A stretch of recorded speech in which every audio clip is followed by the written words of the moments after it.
Welcome friends, welcome to government dish. आज हम लोग डिस्कस करेंगे डेटा स्ट्रक्चर पे। और आई होप कि आप लोगों ने पिछला वीडियो देखा है। जो भी डाउट हो, जो भी समस्या हो, वो कमेंट कीजिए और हमें बताइए, हम उसको रिजॉल्व करेंगे। जो भी एग्ज़ाम के लिए डाउट हो, इशू हो, कैसे कोर्स में इनरोल करना है, ये सब जानना है तो इसके लिए हमें आप कांटेक्ट कीजिए, कमेंट कीजिए, ईमेल कीजिए, फ़ोन पे कॉल कीजिए। ठीक है, सब कांटेक्ट इन्फॉर्मेशन गिवन है। तो डेटा स्ट्रक्चर के बारे में आज देखते हैं। डेटा स्ट्रक्चर क्या होता है? डेटा स्ट्रक्चर, जितना भी डेटा आइटम, जितना भी डेटा होता है, डेटा क्या होता है? डेटा वो रॉ इन्फॉर्मेशन होता है। जितना भी काम आज दुनिया में हो रहा है वो सब इन्फॉर्मेशन के तहत हो रहा है। मैं एक घर का सदस्य हूँ, मैं अपने घर का सदस्य हूँ, मुझे कुछ इन्फॉर्मेशन मिलती है और मैं उसको उस तरह से निभाता हूँ जैसे एक सदस्य निभाता है। फिर उसके थ्रू किसी और को इन्फॉर्मेशन मिलती है। लेकिन इन्फॉर्मेशन वो चीज़ होती है जो हम समझ सकते हैं, जो हमारे समझ में आ सकता है। और डेटा वो होता है जो इन्फॉर्मेशन ही होता है बट उसको हम समझ नहीं सकते, वो रॉ इन्फॉर्मेशन होता है, कच्चा इन्फॉर्मेशन होता है, नॉट कि प्रोसेस्ड इन्फॉर्मेशन। अगर अगर उसी डेटा को हम प्री प्रोसेस कर दें, डेटा एनालिसिस करें उसका, तो हमें इन्फॉर्मेशन निकल के सामने आएगी। जैसे एक रॉ चीज़ होता है, उससे रॉ से तैयार किया हुआ चीज़ होता है, वैसे ही समझ सकते हैं। तो ये जो डेटा आइटम्स है उसको ऑर्गेनाइज करने का काम करती है डेटा स्ट्रक्चर। ठीक है, in order that not only elements to be stored but also the relation between the elements. सिर्फ यही नहीं कि सिर्फ स्टोर करती है, उसके रिलेशन को भी देखती है कि एक डेटा आइटम दूसरे डेटा आइटम से कैसे रिलेटेड है। जैसे मैंने अभी अपना एग्जांपल बताया, मैं इस घर में हूँ, ठीक है, तो मैं एक सदस्य हूँ, मेरा भाई एक सदस्य है, मेरी बहन सदस्य है, मेरे माँ बाप सदस्य हैं घर के। तो इसमें क्या होता है, सब हम लोग कैसे रिलेटेड हैं, ये भी एक इन्फॉर्मेशन होना ज़रूरी है, तभी हम घर में, नहीं तो कोई और बंदा आ जाएगा और कहेगा कि मैं भी घर में रहना चाहता हूँ। तो ऐसा तो नहीं हो सकता है। जो घर के मेंबर्स हैं वही without any barrier, without any constraint रह सकते हैं। बाकी लोगों के लिए कंस्ट्रेंट होगा कि भाई आप कुछ दिन के लिए गेस्ट आए हो तो आपको एक रूम मिलेगा, आपको ये फैसिलिटी मिलेगी, फिर आप चले जाओगे, जो नॉर्मली होता है दुनिया में। इसीलिए कैसे स्टोर हो रहा है ये भी इम्पोर्टेंट है, और उनमें आपस में रिलेशन क्या है, डेटा का डेटा बेस से रिलेशन क्या है, डेटा का डेटा से रिलेशन क्या है, ये भी बहुत इंपॉर्टेंट एस्पेक्ट है। और ये दोनों एस्पेक्ट को डेटा स्ट्रक्चर कवर करती है। तो इंट्रोडक्शन क्या हो जाएगा डेटा स्ट्रक्चर का? Logical representation of data. ठीक है, डेटा का ऐसा रिप्रेजेंटेशन जो लॉजिकल हो, जो समझ में आ सके, जो बुद्धि में आ सके।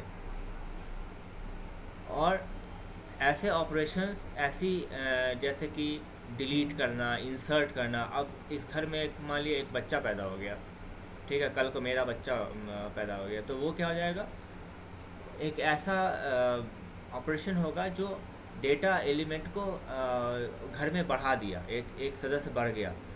तो ये क्या हो गया, एक तरह का ऑपरेशन हो गया जो डेटा स्ट्रक्चर के थ्रू हमने किया। तो ये क्या हो गया, इंसर्ट ऑपरेशन हो गया। Insert means insert in what, insert in the database, inserting new data in the database. अब सिर्फ एक बच्चे को ला के रखते हैं घर में, और एक दूसरा ऑप्शन ये है कि एक बच्चे को का सारा इन्फॉर्मेशन है कि वो मेरा बच्चा है, ऐसे वो उसका उसका जितना भी इन्फॉर्मेशन होता है, बर्थ टाइम क्या है, वैक्सीनेशन क्या है, जितना भी चीज़ होता है वो सब इन्फॉर्मेशन के साथ रखें। तो ज़्यादा लॉजिकल क्या है, जो इन्फॉर्मेशन के साथ रखते हैं, जो तो इसलिए हमें ऑर्गेनाइज करना डेटा स्ट्रक्चर के थ्रू इम्पॉर्टेंट होता है। तो इसमें जो भी ऑर्गेनाइज करते हैं, जो भी स्टोर करते हैं, दो तरह के डेटा स्ट्रक्चर से करते हैं। एक तो लीनियर डेटा स्ट्रक्चर पैराडाइम होता है, एक non linear data structure paradigm होता है। लीनियर डेटा स्ट्रक्चर पैराडाइम क्या होता है, जैसे array, link list, stack, Q. और नॉन लीनियर क्या होता है, ट्री, ग्राफ, एक्सेट्रा। ठीक है, तो इसका मतलब ये नहीं कि डेटा स्ट्रक्चर दो ही टाइप के हैं। हाँ, दो टाइप के हैं, लेकिन उसके अंदर में फिर बहुत सारा टाइप है। यूज़र डिफाइंड डेटा स्ट्रक्चर है, सिस्टम डिफाइंड डेटा स्ट्रक्चर है, ठीक है, लीनियर है, नॉन लीनियर है, इस तरह से भी डिफाइंड है। तो different paradigms of classifying the data structure. Linear data structure क्या होता है, एलिमेंट्स, डेटा एलिमेंट्स को ऑर्डर करने के लिए they are arrays, stacks, queues and link list. Array होता है, स्टैक होता है, क्यू होता है, लिंक लिस्ट होता है, ये मैंने बताया अभी। तो लीनियर डेटा स्ट्रक्चर क्या होता है, उसके ऑर्डर के हिसाब से उसको लीनियर कहा जाता है, उसके ऑर्डर की वजह से उसको लीनियर कहा जाता है कि ये लीनियरली एलोकेटेड होते हैं। ये कैसे होते हैं?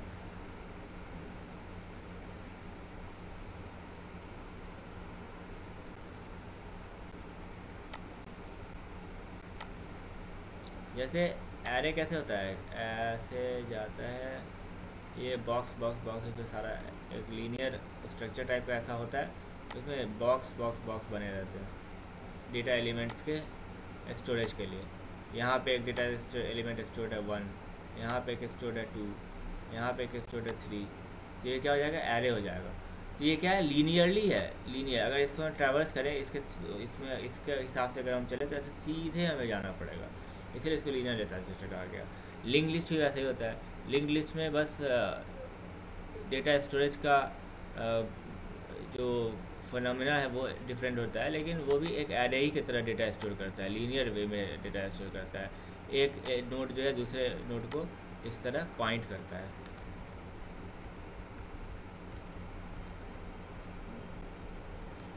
ठीक है। और स्टैक क्यू क्या होता है? स्टैक क्यू को हम एरे से भी इम्प्लीमेंट कर सकते हैं और लिंक लिस्ट से भी इम्प्लीमेंट कर सकते हैं। ठीक है।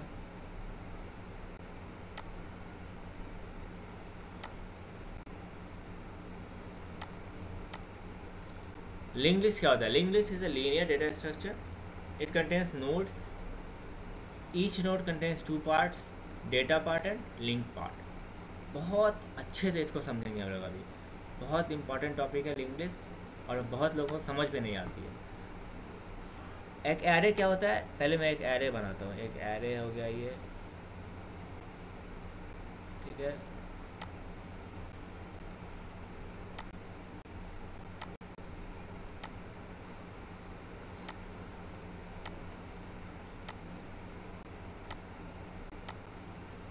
ये 10 एलिमेंट का, 1 2 3 4 5 6 7 8 9 10 एलिमेंट का एक एरे है।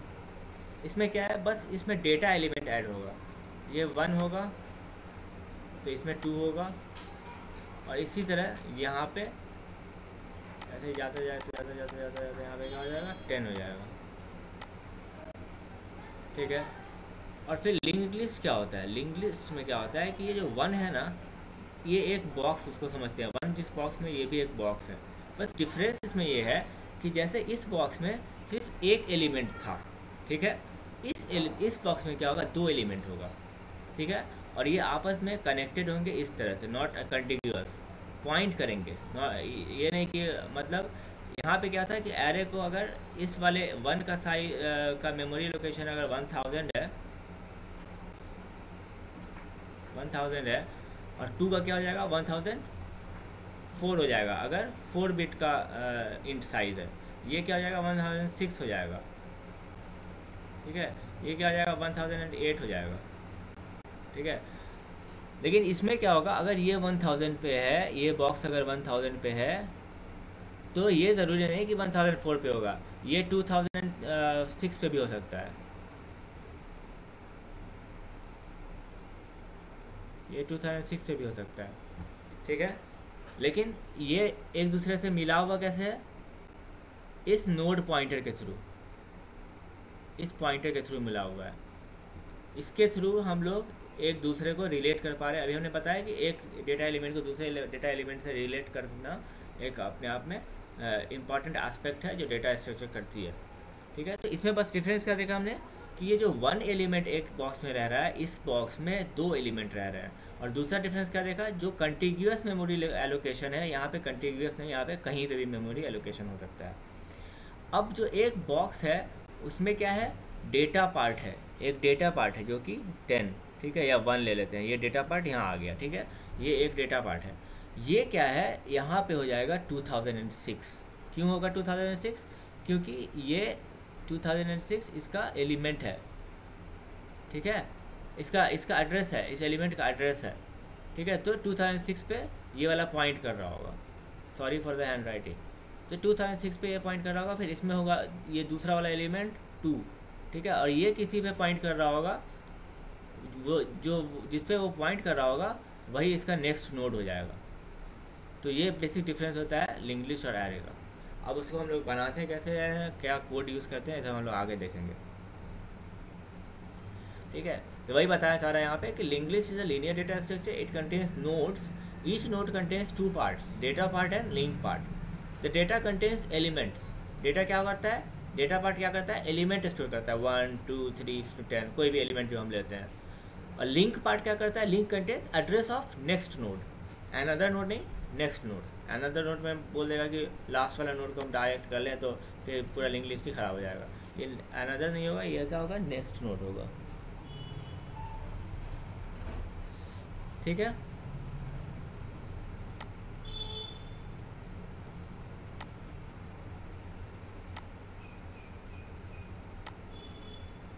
Next node. ठीक है, समझ में आ गया? जो नहीं समझ में आया वो हमें कमेंट में बताइए, फिर मैं एक्सप्लेन करूँगा। फिर लिमिटेशंस ऑफ एरेज, आखिर एरे का क्या लिमिटेशन होता है, क्यों लिंक्ड लिस्ट का हमको ज़रूरत ही पड़ा, क्यों नहीं हम लोग सब कुछ एरे से कर लिए। तो arrays are simple to understand and elements of an array are easily accessible, but arrays have some limitations. Arrays क्या होते हैं, सिंपल टू अंडरस्टैंड होते हैं, एलिमेंट्स जो है वो इजीली एक्सेसिबल होता है इंडेक्स के थ्रू। अब मुझे बताइए, एक एरे है जिसमें 20 एलिमेंट है, ठीक है, 20 एलिमेंट है, उसमें हमें 15th एलिमेंट को एक्सेस करना है, तो हम लोग डायरेक्ट लिख देंगे a of 14, index number 15th element का क्या होगा, 14 होगा, क्योंकि जीरो बेस्ड इंडेक्सिंग है, जीरो से स्टार्ट हो रहा है। तो अगर उसका बेस एड्रेस 0 एलिमेंट है तो ए ऑफ 14 क्या दे देगा, हमें 15th एलिमेंट दे देगा। मगर क्या हम लिंक्ड लिस्ट से ऐसा कर सकते हैं, नहीं, ऐसा हम लिंक्ड लिस्ट से नहीं कर सकते। क्यों नहीं कर सकते हैं, क्योंकि जो 14 इसमें क्या हो रहा था, 1000 पे अगर फर्स्ट एलिमेंट है तो 1004 पे नेक्स्ट होगा, फिर 1008 पे उसका नेक्स्ट होगा, फिर 1012 पे उसका नेक्स्ट होगा, सब continuous increasing by 4, arithmetic progression by the memory location size, right, memory address 4 के एडिशन से होगा, 4 बाइट लेगा, वो 4 बाइट जो है एरे का इंट एलिमेंट लेगा। ठीक है, इसलिए वहाँ पे ऐसा होगा। लेकिन लिंक्ड लिस्ट हमने क्या देखा कि पहला एलिमेंट अगर 1000 पे है तो दूसरा 2006 पे है, जो कि कम्प्लीटली इरिलेटेबल है। मतलब ऐसा नहीं है कि कोई प्रेडिक्ट भी कर सकता है, अनप्रेडिक्टेड है, कहीं पे भी हो सकता है। तो क्या हो गया, इजीली एक्सेसिबल नहीं होगा। ठीक है, इजीली एक्सेसिबल लिंक्ड लिस्ट नहीं होगा, लेकिन एरे होगा। लिंक्ड लिस्ट के अगर 15th एलिमेंट को जाना है तो हमको फर्स्ट से लेकर 15 तक जाना पड़ेगा। ठीक है, बट डायरेक्टली हम लोग इंडेक्स से नहीं फेच कर सकते हैं, but arrays have some limitations. ठीक है, ये दो बात होती है एरे में, सिंपल टू अंडरस्टैंड होता है, इजीली एक्सेसिबल होता है, लेकिन इसमें लिमिटेशन होती है। एरे का क्या होता है, फिक्स्ड डायमेंशन होता है। मतलब अगर मल्टी डायमेंशनल एरे है या सिंगल डायमेंशनल, जैसे हमने अभी एक एरे बनाया,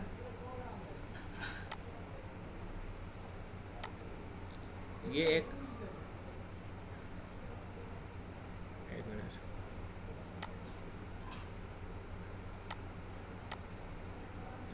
ये एक एरे है, ये सिंगल डायमेंशनल एरे है। ठीक है, इसी को अगर हम ऐसा बना दें,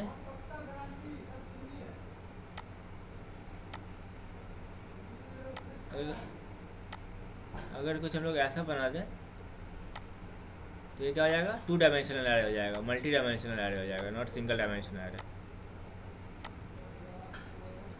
ठीक है, तो यहाँ पे क्या कह रहा है कि दे हैव फिक्स डायमेंशन। अगर हम लोग 2 डायमेंशनल का बनाए हैं तो ये फिक्स हमने बता दिया, अगर हम लोग 1 डायमेंशनल का बना रहे थे तो हम लोग फिक्स बता दिए। लेकिन लिंक्ड लिस्ट में ऐसा नहीं होता है, लिंक्ड लिस्ट में मेमोरी टाइम पे एलोकेशन होता है, वो हम लोग देखेंगे कैसे होता है। Once the size of an array is decided, it cannot be increased or decreased during execution, not education.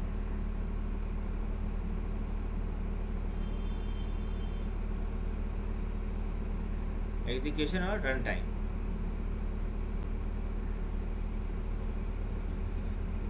Once the size of an array is decided, it cannot be increased or decreased during runtime or execution. ठीक है, array elements are always stored in contiguous memory locations.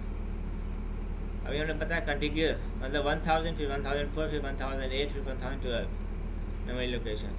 Operations like insertion और deletion of the array are pretty tedious. Operations like insertion and deletion of an array are pretty tedious. मतलब insertion करना है, deletion करना है array में, तो बहुत hectic task है। क्यों? क्योंकि हम देखते हैं अभी एक लाइव एग्जांपल से, एक एरे है,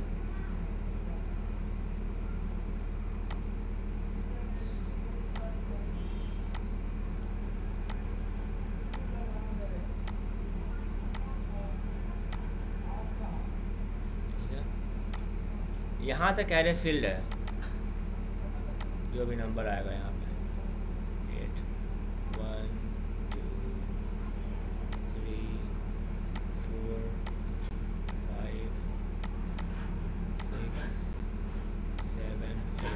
अब हम लोग बोल रहे हैं कि 9 इंसर्ट करना है हमें 5th पोजीशन पे, 0 1 2 3 4 5, यहाँ पे हम लोग को 9 इंसर्ट करना है। तो कैसे करेंगे? अगर हम लोग ऐसे लिखते हैं कि a of 5 is equal to 9, तो 6 हमारा लॉस हो जाएगा, 6 को हम लूज़ कर जाएंगे, ठीक है। तो ये क्या हो जाएगा? गलत हो जाएगा, ऐसे नहीं कर सकते हैं। इसके लिए क्या करना पड़ेगा? 8 को एक आगे बढ़ाना पड़ेगा, फिर 7 को एक आगे बढ़ाना पड़ेगा, फिर 6 को एक आगे बढ़ाना पड़ेगा, फिर ये चीज़ लिखना पड़ेगा। इसीलिए क्या हो गया, इसमें हम लोग को शिफ्टिंग करना पड़ता है इंसर्ट करने के लिए। अब डिलीट करने के लिए तो क्या करना पड़ेगा? अब a of 6 हमें डिलीट करना है a5 पे। अब क्या अगर यहाँ पे हम लोग ऐसे लिखते हैं कि a of 5 is equal to 0, तो क्या ये डिलीट कर पाएगा? a of 5 इक्वल टू 0, तो क्या ये डिलीट कर पाएगा? नहीं कर पाएगा। तो क्यों? क्योंकि 0 खुद एक एलिमेंट है, हमको वहाँ पे एलिमेंट चाहिए ही नहीं, नल चाहिए। तो क्या करना पड़ेगा? 7 को इधर शिफ्ट करना पड़ेगा और 6 को भूल जाना पड़ेगा, 8 को इधर शिफ्ट करना पड़ेगा। तो एक हमारा साइज़ भी यहाँ तक का एरे हो गया, साइज़ भी हमारा कम हो गया, और हम एलिमेंट भी डिलीट कर लिए। तो अगर एलिमेंट डिलीट होता है तो साइज़ को ऑटोमेटिकली कम होना ही पड़ेगा, ठीक है। तो इसलिए शिफ्टिंग करना पड़ेगा। अब बोल देखो कि 1 ही को डिलीट करना है और ये 1000 एरिया का एरे है, तो क्या करना पड़ेगा? सारे 999 एलिमेंट्स को एक पीछे शिफ्ट करना पड़ेगा, सारे को एक पीछे शिफ्ट करना पड़ेगा, ठीक है। तो ये इस तरह का जो लिमिटेशन है वो लिंक लिस्ट में नहीं होता है, इसलिए लिंक लिस्ट को लाया गया था। लिंक लिस्ट क्या करता है? Link list is the collection of elements called nodes.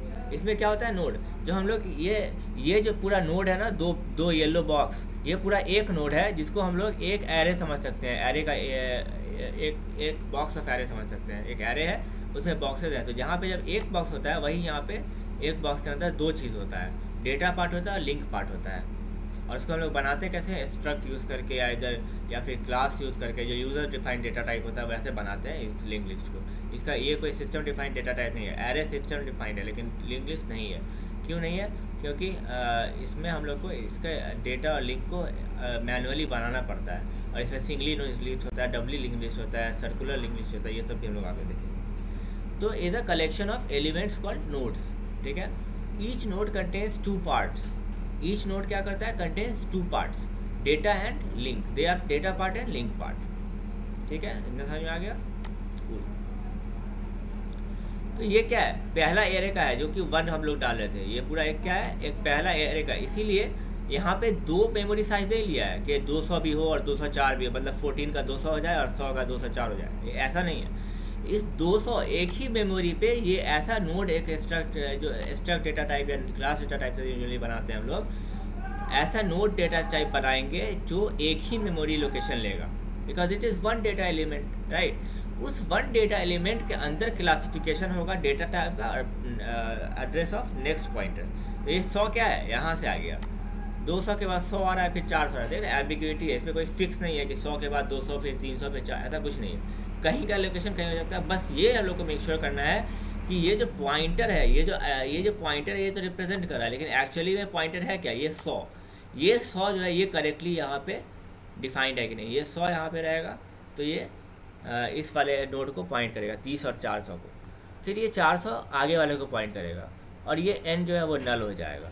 तो नल जो है लास्ट पॉइंटर को, नल वाला मतलब उसको कभी कभी हम लोग ऐसे भी दिखाते हैं। इसका मतलब क्या है? ये लास्ट पॉइंटर है, लास्ट एलिमेंट है। तो इसमें क्या है? 3 एलिमेंट्स हैं, 3 एलिमेंट्स हैं, डेटा एलिमेंट्स, और वो लिंक लिस्ट के हैं। तो अब figure shows the example of marks obtained by different students can be stored in a link list. Example of marks obtained by different students can be stored in a linked list. Here n stands for null. Null indicates the end of the node. ठीक है, बता दिए। तो ये marks का एक data है, data structure है, डिफरेंट स्टूडेंट से किया हुआ है और उसको लिंक लिस्ट में हम लोग ने डाला है। ठीक है, इसमें एक और एग्जांपल हम लोग देख सकते हैं कि जैसे एक एरे में भी हम लोग मार्क्स को डाल सकते थे, स्टूडेंट के मार्क्स को डाल सकते थे, लेकिन लिंक लिस्ट से क्या फ़ायदा होता है कि हम लोग उसको ज़्यादा रिलेट कर पाते हैं। उसको हम लोग ज़्यादा कैसे रिलेट कर पाते हैं, अगर हम लोग को देखना हो कि उसके कास्ट के हिसाब से कि क्या वो रिजर्वेशन कैटेगरी में है, क्या वो जनरल कैटेगरी में है, तो उसको हम लोग अगर रिलेट करना चाहें तो लिंक लिस्ट के थ्रू कर सकते हैं। ठीक है, अगर आप लोग को इस बात डिस्कस करना है तो मुझे बताइएगा, मैं इस बात को, इस फेनोमेन को शेयर करूँगा कैसे कर सकते हैं। What are link list? Link list is a linear data structure. जो राइट साइड में दिखा रहा है यही लिंक लिस्ट है जो हम लोग देखे हैं already. Nodes makeup link list. ठीक है, nodes makeup link list and nodes are structures made up of data and a pointer to another node. Nodes क्या होते हैं? स्ट्रक्चर होते हैं made up of data and a pointer to another node.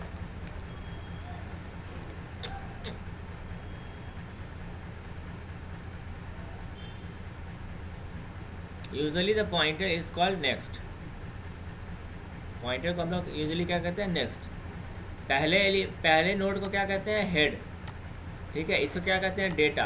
और इसको क्या कहते हैं? Next, NEXT, next. ठीक है, तो usually the pointer is called next. What is linked list again? A linked list is a collection of nodes and various fields, which it contains data field and address field और link field. ठीक है, link कह लें या address कह लें या pointer कह लें, सब एक ही बात है। Pointer to the first node एक एलिमेंट होगा जो हेड होगा। ठीक है, जिसमें सिर्फ डेटा पार्ट होगा, और वो डेटा पार्ट जो है जिसमें सिर्फ एड्रेस पार्ट होगा। ठीक है, जैसे 1000। अब ये 1000 क्या बता रहा है? पहले वाले नोड का बता रहा है। अब पहले वाले नोड में इन्फो फील्ड है जो डेटा फील्ड जिसको कहते हैं, ये वाला, और ये वाला फील्ड एड्रेस फील्ड है या पॉइंटर जिसको कहते हैं। एरेज और लिंक लिस्ट डिफरेंस देखते हैं दोनों में। एरेज फिक्स्ड साइज होता है, मतलब अगर 1000 कंटिन्यूअस बॉक्सेस हैं तो 1000 रहेंगे। अगर हम लोग स्टैटिकली डिफाइन किए हैं इसको तो फिक्स साइज रहेगा। और रीसाइज करने के लिए इवन तो अगर रन टाइम पे भी हम लोग इसको कर रहे हैं तब भी इसके रीसाइजिंग करने में एक्सपेंसिव होता है, क्योंकि इसमें इसका कॉस्ट होता है, मतलब कि टाइम कॉम्प्लेक्सिटी बढ़ जाएगा या स्पेस कॉम्प्लेक्सिटी बढ़ जाएगा। कोई दोनों चीज़ में से ट्रेड ऑफ करवा के इससे प्रॉब्लम को ठीक करना पड़ेगा, रिसाइज करना पड़ेगा।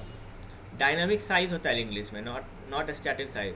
कितना भी हम नया पॉइंटर डाल दें, नया नोट डाल दें, नया पॉइंटर डाल दें, नया नोट डाल दें, ऐसे करके बढ़ाते चले जाएंगे डायनामिकली। रन टाइम पे एग्जीक्यूशन होता है लिंक लिस्ट का, और एरेज का कंपाइल टाइम पे।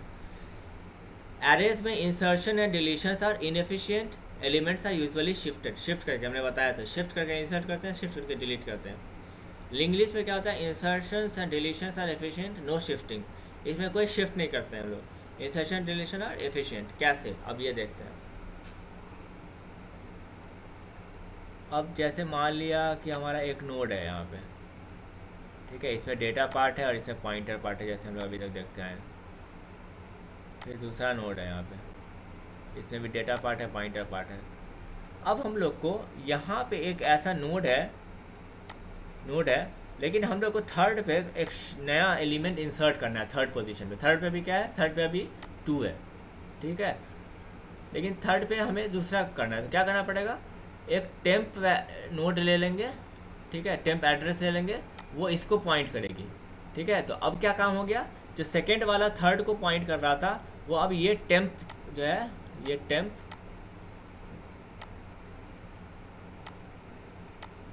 टेम्प इसको पॉइंट करेगा। ठीक है, अब टेम्प इसको पॉइंट करेगा। अब 2 जो ठीक है, तो इसका काम ख़त्म हो जाएगा, अगर इसको हम डिलीट कर दें तो क्या हम 2 को लूज़ कर पाए? नहीं कर पाए। मेरे पास टेम्प में इसका एड्रेस है। अब इस वाले को हम नए नोड का पॉइंटर बना देते हैं जिसको इंसर्ट करना है। ठीक है, तो ये इंसर्ट हो गया जिसका वैल्यू है 3। ठीक है, अब ये 2 का क्या करें? 2 को भी चाहिए हम लोग को एरे में 4th पोजीशन पे। लेकिन तो ये जो टेम्प है ना, यहाँ पे टेम्प का एड्रेस डाल दें,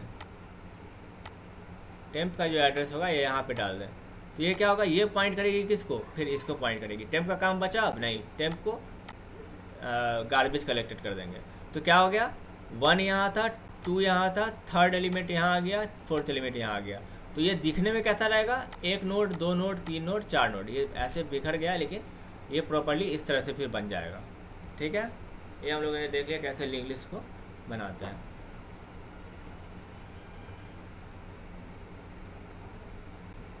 एरे में रैंडम एक्सेस कर सकते हैं। अगर हमको डायरेक्टली 3rd एलिमेंट को एक्सेस करना है तो A(2), ये मैंने पहले बताया, एफिशिएंट इंडेक्सिंग होता है। बट लिंक लिस्ट में क्या होता है, no random access, efficient indexing नहीं होता है। एंड रैंडम एक्सेस नहीं, हमें पता ही नहीं किस लोकेशन पे, बस हमें हेड का पता है, पहले एलिमेंट का पता है, बाकी जितने भी नोड है उसका पता ही नहीं कि वो कहाँ पे है, वो 1 लाख पे है या 1 करोड़ पे है या 1000 पे है, वी डोंट नो। तो वो रैंडम एक्सेस नहीं कर सकते हैं। Not suitable for operations requiring accessing elements by index and such as sorting. ठीक है, तो ये सुटेबल नहीं होता operations requiring accessing element by index such as sorting. Sorting करने के लिए या सर्चिंग करने के लिए बहुत हेक्टिक प्रोसेस होता है लिंक लिस्ट में, इसीलिए इन सब चीज़ों के लिए एरे यूज़ होता है। और एरे में no memory waste, if the array is full और almost full, otherwise may result in much memory waste. Array में कंडीशन है, ट्रेड ऑफ है। अगर मेमोरी वेस्ट एरे में अगर फुल है या ऑलमोस्ट फुल है, लाइक एक बॉक्स बचा हुआ है या 2-3 बॉक्स बचा हुआ है 1000 में, तो उसको कहेंगे कि फुल है या ऑलमोस्ट फुल है, तब तो मेमोरी वेस्ट नहीं होगा, तब तो हम लोगों ने इसको यूटिलाइज़ कर लिया। लेकिन अगर नहीं कर पा रहे हैं, अगर हम लोग 1000 साइज़ का एरे बनाएं और 5 ही एलिमेंट पे काम करना है, तो इतना जो 995 एलिमेंट्स है वो क्या होगा, वो वेस्ट हो जाएगा। ठीक है, और वो गार्बेज कलेक्टेड भी नहीं होगा, वो साइज़ ले रहेगा जब तक वो प्रोग्राम रन करता रहेगा, उसको हम लोग हटा भी नहीं सकते हैं। लेकिन इसमें क्या होता है, since memory is allocated dynamically according to our need, there is no waste of memory. हम लोग इस कभी भी गार्बेज कलेक्शन कर सकते हैं और कभी भी इंक्रीज डिक्रीज कर सकते हैं। ठीक है, अगर हम लोग को इसमें से 2 वाला एलिमेंट को हटा देना है, अगर उसको हमको 4th पे रखना ही नहीं है और 3 को भी इंसर्ट नहीं करना है, तो बस ये पॉइंटर को डिलीट करेंगे, बस ये दोनों बचेगा हमारे लिंक लिस्ट में, तो 2 ऑटोमेटिक हट जाएगा। कितना आसान है डिलीट करना। लेकिन एरे में क्या करना पड़ा था, शिफ्ट करना पड़ा था, एक पीछे एक पीछे एक पीछे एक, सारे को एक पीछे शिफ्ट करना पड़ा था अगर एक एलिमेंट को डिलीट करना है तो। Sequential access for fast is faster. Sequential access होता है वो फास्टर होता है। Elements in continuous memory locations, elements क्या होता है कंटिन्यूअस मेमोरी लोकेशंस पे, सेक्वेंशियल एक्सेस इज फास्टर। ठीक है, तो सेक्वेंशियल कॉन्टिग्यूअस ये दोनों एक ही टाइप का वर्ड है।